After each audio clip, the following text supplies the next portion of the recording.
28 मार्च 1982 की कपकपाती रात, समय करीब 11 बजे दिल्ली थम गई थी। सड़कों पर कुत्ते भौंक रहे थे।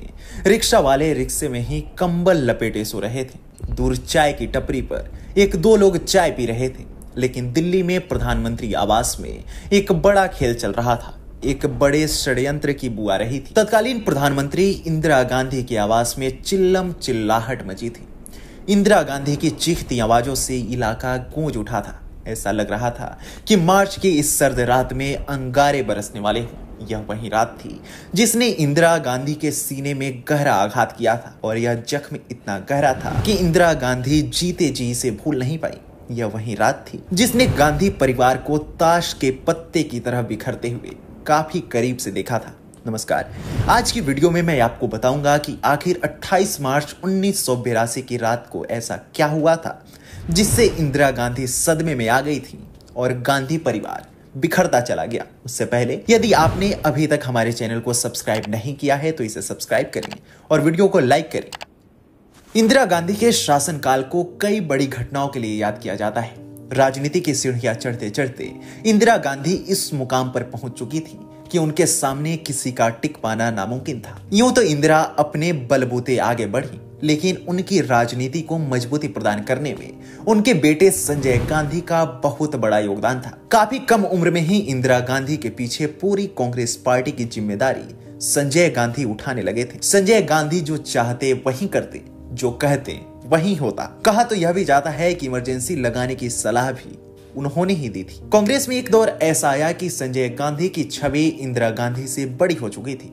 कांग्रेसी संजय गांधी में ही अपना भविष्य देखने लगे थे। पार्टी पर संजय की पकड़ ने काफी हद तक इंदिरा गांधी को विचलित कर दिया था। इमरजेंसी के बाद इंदिरा गांधी चुनाव हार गईं, लेकिन 1980 में जब चौधरी चरण सिंह के इस्तीफे के बाद फिर से चुनाव हुए तो इंदिरा गांधी को जीत मिली और वह फिर से प्रधानमंत्री बन गई। उन्हें प्रधानमंत्री बनाने में भी संजय गांधी का योगदान काफी ज्यादा रहा था। जनवरी 1980 में वह प्रधानमंत्री बनी, लेकिन यह साल गांधी परिवार के लिए कुछ ठीक नहीं रहा। इंदिरा गांधी के पीएम बनने के 2 महीने के भीतर ही 13 मार्च 1980 को संजय गांधी के बेटे वरुण गांधी पैदा हुए।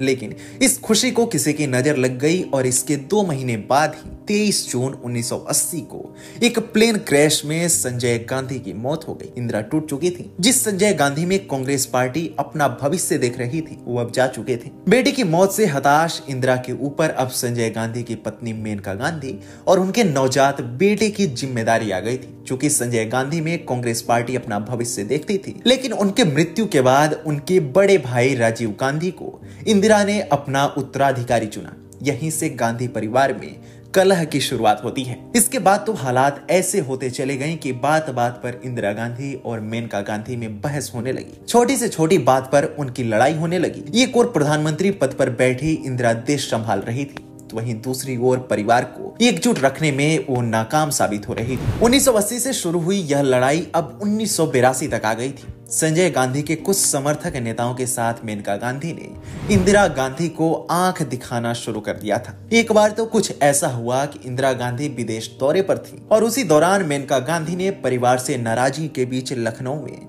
अपने समर्थक नेताओं के साथ मीटिंग की।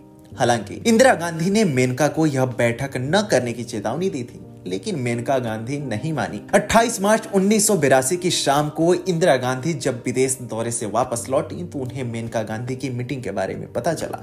यह सुनते ही इंदिरा भड़क उठी।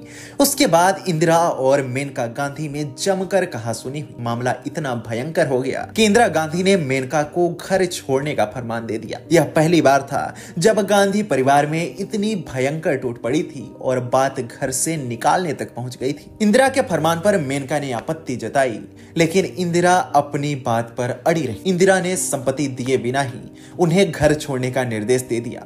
इस पर मेनका गांधी की बहन ने आपत्ति जताई। मेनका की बहन ने दावा किया कि यह घर संजय गांधी का भी है, जिस पर इंदिरा ने कहा कि यह प्रधानमंत्री का घर है। फिर रात करीब 11 बजे तीखी बहस के बाद 23 वर्षीय मेनका गांधी अपने 2 साल के बेटे वरुण गांधी को साथ लेकर घर से निकल गई थी। गांधी परिवार से अलग होने के बाद मेनका गांधी ने 1982 में राजनीति में प्रवेश किया।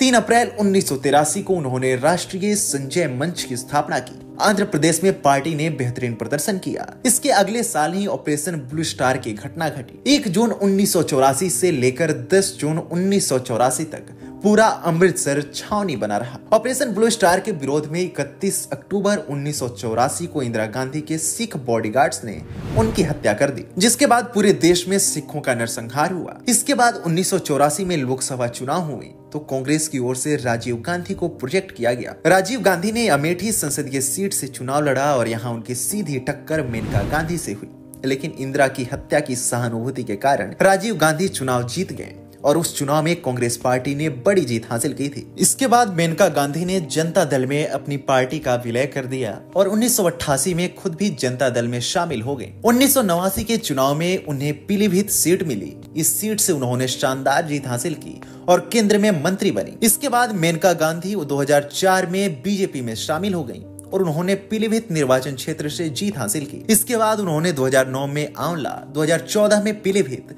और 2019 में सुल्तानपुर से जीत हासिल की। इस बार मेनका गांधी बीजेपी के टिकट पर सुल्तानपुर सीट से फिर से चुनाव लड़ेंगी। आपको हमारी यह वीडियो कैसी लगी हमें कमेंट सेक्शन में जरूर बताएं।